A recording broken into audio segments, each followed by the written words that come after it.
ದಿನಾಂಕ 1/5/2024 ಗುರುಗ್ರಹ ಮೇಷರಾಶಿಯಿಂದ ವೃಷಭ ರಾಶಿಗೆ ಪ್ರವೇಶ ಮಾಡಲಿದ್ದಾನೆ. ಆದರೆ ಕೃತಿಕಾ ನಕ್ಷತ್ರದ 1ನೇ ಪಾದದಿಂದ ಕೃತಿಕಾ ನಕ್ಷತ್ರದ 2ನೇ ಪಾದಕ್ಕೆ ಪ್ರವೇಶ ಮಾಡಲಿದ್ದಾನೆ. ಇದರಿಂದ ನಕ್ಷತ್ರದಲ್ಲಿ ಬದಲಾವಣೆ ಆಗಿಲ್ಲ. ಇದನ್ನ ತಾವು ಅರ್ಥ ಮಾಡಿಕೊಳ್ಳಿ.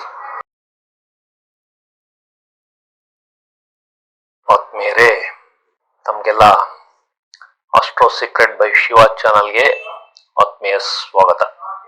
ತಾವೆಲ್ಲ ನಾನು ಆಸ್ಟ್ರೋ ಸೀಕ್ರೆಟ್ ಬೈ ಶಿವ ಚಾನಲ್ನಲ್ಲಿ ಅಪ್ಲೋಡ್ ಮಾಡಿರುವ ವಿಡಿಯೋಗಳನ್ನ ನೋಡಿ ಅದರಲ್ಲಿರುವ ವಿಷಯಗಳನ್ನು ತಿಳಿದುಕೊಂಡು ಯಶಸ್ವಿಯಾಗುತ್ತೀರೆಂದು ನಂಬಿದ್ದೇನೆ. ನನ್ನ ಕೋರಿಕೆ ಏನೆಂದರೆ, ತಾವು ಆದಷ್ಟು ಈ ಚಾನಲ್ ಅನ್ನ ತಮ್ಮ ಸ್ನೇಹಿತರಿಗೆ, ಬಂಧು ಮಿತ್ರರಿಗೆ ಶೇರ್ ಮಾಡಿ, ಅವರು ಸಹ ಸಬ್ಸ್ಕ್ರೈಬ್ ಮಾಡಿ ಈ ಚಾನಲ್ ಅನ್ನ ಪ್ರೋತ್ಸಾಹ ಮಾಡಬೇಕೆಂದು ತಮ್ಮಲ್ಲಿ ಕಳಕಳಿಯಿಂದ ಕೋರುತ್ತಿದ್ದೇನೆ. ಈ ಚಾನಲ್ಗೆ ತಮ್ಮೆಲ್ಲರ ಸಹಕಾರ ಮತ್ತು ಪ್ರೋತ್ಸಾಹ ನಾನು ಕಳಕಳಿಯಿಂದ ಕೋರುತ್ತಿದ್ದೇನೆ. ಆತ್ಮೀಯರೇ, ಈ ದಿನಾಂಕ 28/4/2024 10/5/2024 12 ರಾಶಿ ಅಥವಾ ಲಗ್ನದ ಭವಿಷ್ಯವನ್ನ ತಿಳಿದುಕೊಳ್ಳಲು ಈ ವಿಡಿಯೋಗಳನ್ನ ತಮ್ಮ ಮುಂದೆ ತರುತ್ತಿದ್ದೇನೆ. ಮೊದಲಿಗೆ ಈ ವಿಡಿಯೋಗಳನ್ನ ವೀಕ್ಷಿಸುವ ಮುನ್ನ ಈ ವಿಶೇಷ ಸೂಚನೆಯನ್ನ ತಾವು ಅರ್ಥ ಮಾಡಿಕೊಳ್ಳಬೇಕು. ರಾಶಿ ಚಕ್ರದಲ್ಲಿ ನವಗ್ರಹಗಳ ಸಂಚಾರದ ಮೇಲೆ ಪ್ರತಿಯೊಂದು ರಾಶಿ ಅಥವಾ ಲಗ್ನಕ್ಕೆ ಈ ಭವಿಷ್ಯವನ್ನ ಕೊಡಲಾಗಿದೆ. ಒಂದು ಗ್ರಹದಿಂದ, ಉದಾಹರಣೆಗೆ ಗುರು ಅಥವಾ ಶನಿಯ ಸಂಚಾರದ ಮೇಲೆ ಭವಿಷ್ಯವನ್ನ ಹೇಳಲಾಗುವುದಿಲ್ಲ. ಪ್ರತಿಯೊಂದು ಗ್ರಹವು ನಮ್ಮ ಭವಿಷ್ಯಕ್ಕೆ ತನ್ನದೇ ಆದ ಕೊಡುಗೆಯನ್ನ ನೀಡುತ್ತದೆ.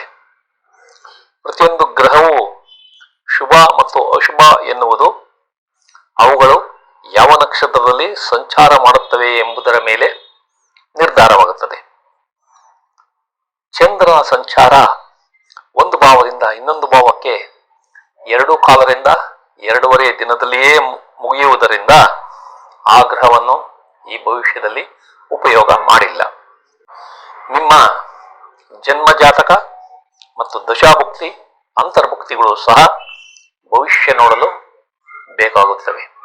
ಬುಧ ಗ್ರಹ 26/4/2024 ತನ್ನ ವಕ್ರ ಚಲನೆಯನ್ನ ಬಿಟ್ಟು ನೇರ ಚಲನೆಗೆ ಮರಳಿ ಬಂದಿದ್ದಾನೆ. ಇದನ್ನು ತಾವು ಅರ್ಥ ಮಾಡಿಕೊಳ್ಳಿ. ನಂತರ ದಿನಾಂಕ 1/5/2024 ಗುರುಗ್ರಹ ಮೇಷರಾಶಿಯಿಂದ ವೃಷಭ ರಾಶಿಗೆ ಪ್ರವೇಶ ಮಾಡಲಿದ್ದಾನೆ. ಆದರೆ ಕೃತಿಕಾ ನಕ್ಷತ್ರದ 1ನೇ ಪಾದದಿಂದ ಕೃತಿಕಾ ನಕ್ಷತ್ರದ 2ನೇ ಪಾದಕ್ಕೆ ಪ್ರವೇಶ ಮಾಡಲಿದ್ದಾನೆ. ಇದರಿಂದ ನಕ್ಷತ್ರದಲ್ಲಿ ಬದಲಾವಣೆ ಆಗಿಲ್ಲ. ಇದನ್ನ ತಾವು ಅರ್ಥ ಮಾಡಿಕೊಳ್ಳಿ. ಕನ್ಯಾ ರಾಶಿಯ ಅಥವಾ ಲಗ್ನದ ಭವಿಷ್ಯವನ್ನ ದಿನಾಂಕ 28/4/2024 10/5/2024 ತಿಳಿದುಕೊಳ್ಳೋಣ. ನಿಮಗೆ ಈ ಅವಧಿಯಲ್ಲಿ ಮದುವೆ ನಿಶ್ಚಯವಾಗಬಹುದು. ನಿಮ್ಮ ಸಂಗಾತಿಯೊಂದಿಗೆ ಒಳ್ಳೆಯ ಸಂಬಂಧವನ್ನ ಹೊಂದುತ್ತೀರಿ. ನಿಮ್ಮ ವ್ಯವಹಾರದಲ್ಲಿ ಪಾಲುದಾರರು ಒಳ್ಳೆಯ ಸಹಕಾರವನ್ನ ನೀಡುತ್ತಾರೆ. ನಿಮ್ಮ ಕೋರ್ಟ್ ವ್ಯಾಜ್ಯಗಳು, ದಾವೆಗಳು ಮತ್ತು ಕಾಂಟ್ರಾಕ್ಟ್ಗಳು ಯಶಸ್ವಿಯಾಗುತ್ತವೆ. ನಿಮ್ಮದು ಸುಖಕರ ಪ್ರಯಾಣವಾಗಲಿದೆ. ನಿಮಗೆ ವಿದೇಶದಲ್ಲಿ ಉತ್ತಮ ಸಂಬಂಧ ಮತ್ತು ಯಶಸ್ಸು ಕಂಡುಬರಲಿದೆ. ನಿಮ್ಮ ದೀರ್ಘಾಯುಷ್ಯಕ್ಕೆ ಈ ಅವಧಿಯಲ್ಲಿ ತೊಂದರೆ ಬರಬಹುದು. ಲಾಭವನ್ನ ನೀವು ಪಡೆಯಬಹುದು.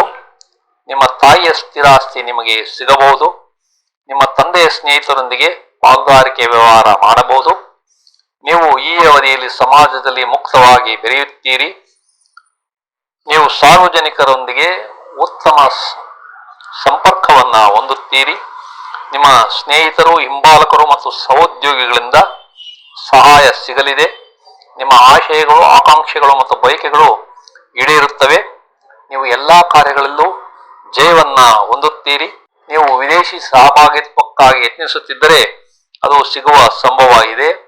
ನಿಮಗೆ ಉತ್ತಮ ಲಾಭವಾಗಲಿದೆ. ನಿಮ್ಮ ಪಾಲುದಾರರಲ್ಲಿ ಉತ್ತಮ ಬಾಂಧವ್ಯವನ್ನ ಹೊಂದುತ್ತೀರಿ. ನೀವು ಕಾಯಿಲೆಯಿಂದ ಮುಕ್ತಿಯಾಗಿ ಆಸ್ಪತ್ರೆಯಿಂದ ಬಿಡುಗಡೆಯಾಗುವ ಸಂಭವ ಇದೆ. ನಿಮ್ಮ ಕುಟುಂಬದಲ್ಲಿ ಮಕ್ಕಳ ಜನನವಾಗಬಹುದು. ನೀವು ಶತ್ರುಗಳ ಮೇಲೆ ಜಯವನ್ನ ಸಾಧಿಸುತ್ತೀರಿ. ನಿಮ್ಮ ತಾಯಿ ಸಂತೋಷದಿಂದಿದ್ದು ಒಳ್ಳೆಯ ಆರೋಗ್ಯ ಹೊಂದಿರುತ್ತಾರೆ. ನೀವು ಸ್ವಂತ ಮನೆ ಖರೀದಿ ಮಾಡಬಹುದು. ನಿಮ್ಮ ಮನೆಯಲ್ಲಿ ಶಾಂತವಾದ ವಾತಾವರಣ ಇರುತ್ತದೆ. ನೀವು ಈ ಅವಧಿಯಲ್ಲಿ ವಾಹನ, ಜಮೀನು ಅಥವಾ ತೋಟವನ್ನ ಖರೀದಿ ಮಾಡಿರಿ. ಇದರಲ್ಲಿ ಯಶಸ್ಸು ಕಾಣುತ್ತೀರಿ. ನಿಮಗೆ ಪಿತ್ರಾರ್ಜಿತ ಆಸ್ತಿಗಳು ಲಭ್ಯವಾಗುವ ಸಂಭವ ಇದೆ. ನಿಮ್ಮ ಮಕ್ಕಳ ಸ್ಕೂಲ್ ವಿದ್ಯಾಭ್ಯಾಸ ಯಶಸ್ಸು ಕಾಣಲಿದೆ. ನಿಮ್ಮ ರಿಯಲ್ ಎಸ್ಟೇಟ್ ವ್ಯವಹಾರದಲ್ಲಿ ಯಶಸ್ಸು ಕಾಣುತ್ತೀರಿ. ನೀವು ಕೃಷಿಕರಾಗಿದ್ದರೆ ಈ ಅವಧಿಯಲ್ಲಿ ಲಾಭವಿದೆ. ನೀವು ಸಂತಾನಕ್ಕಾಗಿ ಯತ್ನಿಸುತ್ತಿದ್ದರೆ ಈ ಅವಧಿಯಲ್ಲಿ ನಿಧಾನವಾಗಲಿದೆ. ನೀವು ಪ್ರೀತಿಸಿ ಮದುವೆಯಾಗಬೇಕೆಂದಿದ್ದರೆ ಅದು ಸಹ ನಿಧಾನವಾಗುತ್ತದೆ. ನೀವು ಮೊದಲ ಮಗುವಿನ ಗರ್ಭಧಾರಣೆಯ ಸುದ್ದಿಯನ್ನು ಕೂಡ ನಿಧಾನವಾಗಿ ಈ ಅವಧಿಯಲ್ಲಿ ಕೇಳುತ್ತೀರಿ. ನಿಮ್ಮ ಲಲಿತ ಕಲೆಗಳ ಕಲಿಕೆ ಮತ್ತು ಅದರಲ್ಲಿ ನಿಧಾನವಾಗಿ ಯಶಸ್ಸನ್ನ ಕಾಣುತ್ತೀರಿ. ನೀವು ಸಿನಿಮಾ ಅಥವಾ ಧಾರಾವಾಹಿಗಳಲ್ಲಿ ಕೆಲಸ ಮಾಡುವವರಾಗಿದ್ದರೆ ಮತ್ತು ಕ್ರೀಡಾಪಟುವಾಗಿದ್ದರೆ ಈ ಅವಧಿಯಲ್ಲಿ ಯಶಸ್ಸು ಕಡಿಮೆ ಇರುತ್ತದೆ. ನಿಮ್ಮ ಸಂಗಾತಿ ಅಥವಾ ಪಾಲುದಾರರಿಗೆ ಅದೃಷ್ಟ ಕಡಿಮೆ ಇರುತ್ತದೆ. ನಿಮಗೆ ನೆಮ್ಮದಿ ಮತ್ತು ತೃಪ್ತಿ ಕಡಿಮೆ ಇರುತ್ತದೆ. ನಿಮ್ಮ ಕಾಯಿಲೆಗಳು ಕಡಿಮೆಯಾಗುತ್ತವೆ. ನಿಮ್ಮ ಹುಚ್ಚುತನ ಮತ್ತು ಜಿಪುಣತನ ಜಾಸ್ತಿಯಾಗಿ ಆತಂಕಗಳು ಹೆಚ್ಚಾಗುತ್ತವೆ. ನಿಮಗೆ ಸರಿಯಾದ ಸಮಯಕ್ಕೆ ಊಟ ಮಾಡಲು ಆಗುವುದಿಲ್ಲ. ನಿಮ್ಮ ಕೆಲಸದಲ್ಲಿ ಯಶಸ್ಸು ಕಡಿಮೆ ಇರುತ್ತದೆ. ನೀವು ಈ ಅವಧಿಯಲ್ಲಿ ಯಾರಿಗೂ ಹಣವನ್ನ ಸಾಲ ಕೊಡಬೇಡಿ. ನಿಮ್ಮ ವ್ಯಾಪಾರದಲ್ಲಿ ಅಥವಾ ಕಚೇರಿಯಲ್ಲಿ ಬಾಕಿ ಬರಬೇಕಾದ ಹಣ ಬರದಿರಬಹುದು. ನಿಮ್ಮ ತಂದೆಯ ವ್ಯಾಪಾರ ಅಥವಾ ಕೆಲಸದಲ್ಲಿ ತೊಂದರೆ ಕಂಡುಬರಲಿದೆ. ನಿಮ್ಮ ಹಿರಿಯ ಸಹೋದರರಿಗೆ ಆರೋಗ್ಯದಲ್ಲಿ ತೊಂದರೆ ಬರಬಹುದು. ನಿಮ್ಮ ನೆಮ್ಮದಿ ಕಡಿಮೆಯಾಗಲಿದೆ. ನಿಮ್ಮ ಕಾರ್ಮಿಕರಿಂದ ನಿಮಗೆ ತೊಂದರೆ ಕಂಡುಬರುತ್ತದೆ. ನೀವು ಸಾಲಕ್ಕೆ ಅರ್ಜಿ ಸಲ್ಲಿಸಿದ್ದರೆ ಅದರಲ್ಲಿ ಸಮಸ್ಯೆಯಾಗಲಿದೆ. ನಿಮ್ಮ ಬಾಡಿಗೆದಾರರಿಂದ ಕಿರಿಕಿರಿಯನ್ನ ಅನುಭವಿಸುತ್ತೀರಿ. ನಿಮ್ಮ ಮೊದಲ ಮಕ್ಕಳ ಕೆಲಸದಲ್ಲಿ ತೊಂದರೆ ಕಂಡುಬರಬಹುದು.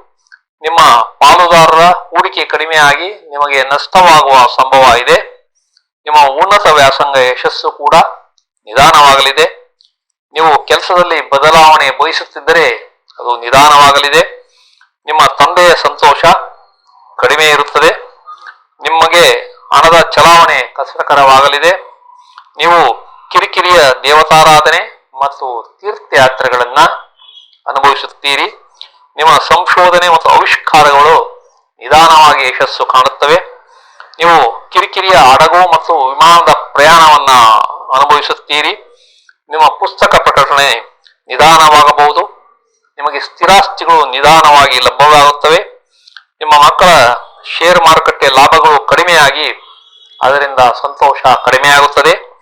ನಿಮ್ಮ ಸಾರ್ವಜನಿಕ ಗೌರವ, ಹೆಸರು ಮತ್ತು ಖ್ಯಾತಿಗೆ ಕುಂದು ಬರಬಹುದು. ನಿಮ್ಮ ಜವಾಬ್ದಾರಿಗಳು ಹೆಚ್ಚಾಗಿದ್ದರೂ ಯಶಸ್ಸು ಕಡಿಮೆ ಇರುತ್ತದೆ. ನಿಮ್ಮ ವೃತ್ತಿಯಲ್ಲಿ ಬಡ್ತಿ ಅಥವಾ ನೇಮಕಾತಿ ಸಾಧ್ಯತೆ ಇಲ್ಲ. ನಿಮ್ಮ ಕೆಲಸದಲ್ಲಿ ವರ್ಗಾವಣೆ ಯತ್ನಿಸುತ್ತಿದ್ದರೆ ಅದರ ಸಾಧ್ಯತೆ ಕೂಡ ಕಡಿಮೆ ಇರುತ್ತದೆ. ನಿಮಗೆ ಸರ್ಕಾರದಿಂದ ಬರಬೇಕಾದ ಸನ್ಮಾನ ತಪ್ಪಬಹುದು. ನಿಮ್ಮ ತಂದೆಯ ಆಸ್ತಿ ನಿಮಗೆ ಈ ಅವಧಿಯಲ್ಲಿ ಸಿಗುವುದಿಲ್ಲ. ನಿಮ್ಮ ಕೆಲವು ವಸ್ತುಗಳು ಕಳ್ಳತನವಾಗುವ ಸಂಭವ ಇದೆ. ನಿಮ್ಮ ತಂದೆ ತಾಯಿಗೆ ಆರೋಗ್ಯ ಸಮಸ್ಯೆ ಬರಲಿದೆ. ಆದ್ದರಿಂದ ಜಾಗ್ರತೆ ವಹಿಸಿ. ನಿಮ್ಮ ಸಂಗಾತಿಯ ಜೊತೆ ಒಳ್ಳೆಯ ಸಂಬಂಧವನ್ನ ಹೊಂದುತ್ತೀರಿ. ನಿಮ್ಮ ಮಕ್ಕಳ ಅನಾರೋಗ್ಯದ ಸಮಸ್ಯೆ ಕಾಡಲಿದೆ. ನಿಮ್ಮ ತಂದೆಯ ಆಸ್ತಿಯಿಂದ ತೊಂದರೆ ಬರಬಹುದು. ನೀವು ಸಾಲ ಮತ್ತು ವ್ಯಾಜ್ಯಗಳಲ್ಲಿ ಸಿಲುಕಿಕೊಳ್ಳಬಹುದು. ನಿಮ್ಮ ಕಿರಿಯ ಸಹೋದರರಿಗೆ ಜೀವಕ್ಕೆ ಅಪಾಯವಾಗುವ ಸಂಭವ ಇದೆ.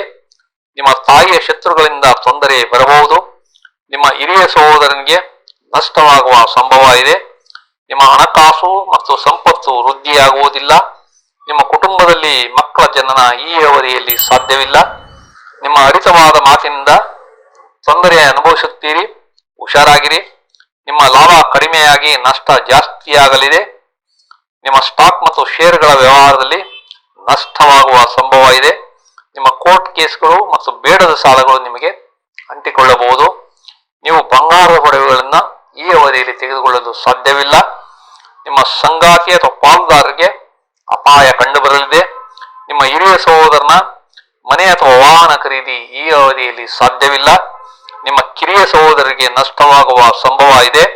ನಿಮ್ಮ ಮಕ್ಕಳಿಗೆ ವೃತ್ತಿಪರ ಯಶಸ್ಸು ಕಡಿಮೆ ಇರಲಿದೆ. ನಿಮಗೆ ಆರೋಗ್ಯ ಸಮಸ್ಯೆ ಬರಬಹುದು. ನಿಮ್ಮ ಕಿರಿಯ ಸಹೋದರರಿಗೆ ನಷ್ಟವಾಗಬಹುದು. ನಿಮ್ಮ ಜೀವನದಲ್ಲಿ ಕಷ್ಟಗಳು ಹೆಚ್ಚಾಗಬಹುದು. ನಿಮ್ಮ ತಾಯಿಯ ಚಿಕ್ಕಪ್ಪನಿಗೆ ಅಪಾಯ ಕಂಡುಬರಲಿದೆ. ನಿಮ್ಮ ಸೋದರ ಮಾವನಿಗೆ ತೊಂದರೆ ಬರಬಹುದು. ನಿಮ್ಮ ಹಿರಿಯ ಸಹೋದರನಿಗೆ ಅಕ್ಕಪಕ್ಕದ ಮನೆಯವರಿಂದ ತೊಂದರೆಯಾಗಲಿದೆ. ನಿಮ್ಮ ವ್ಯಕ್ತಿತ್ವಕ್ಕೆ ತೊಂದರೆ ಬರಬಹುದು. ನಿಮ್ಮ ಹಾಸ್ಟೆಲ್ನಲ್ಲಿರುವ ಮಕ್ಕಳಿಗೆ ಸಮಸ್ಯೆ ಬರುವ ಸಂಭವ ಇದೆ.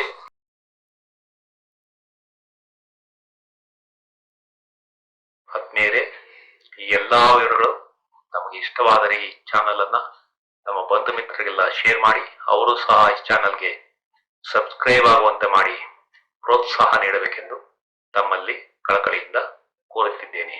ವಂದನೆಗಳು.